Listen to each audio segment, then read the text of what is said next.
Hi everyone, welcome back to another discrete time linear problem, and today we're going to be solving for problem set 2.1, where our goal is to determine if this system is linear, time invariant, or stable.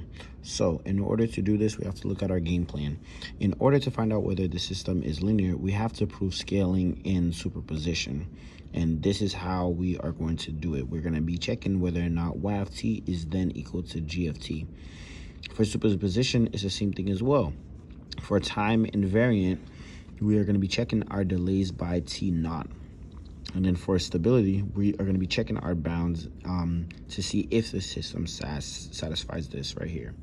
So to get started, for linearity, we're going to be looking at scaling to see if we scale the output by some constant, is the output the same if we scale the input prior to the input going inside the system.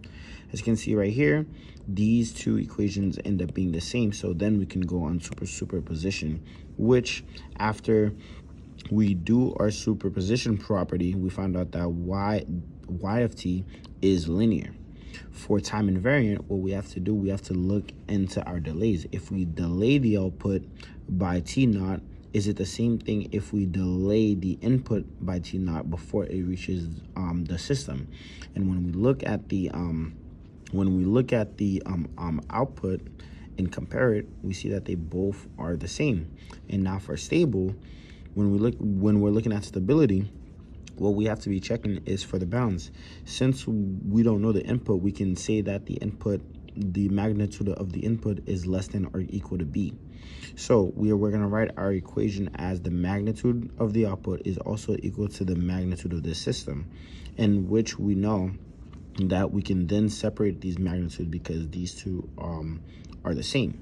So since we know that the magnitude of the input is less than or equal to b, we can then substitute it and say that c is less than or equal to b, which is multiplied by e to the 2t.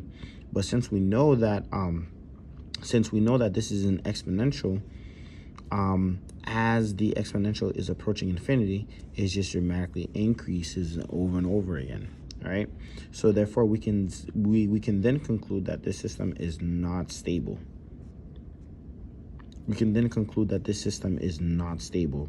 Because of this increasing exponential. And there you have it. Thank you. Come again.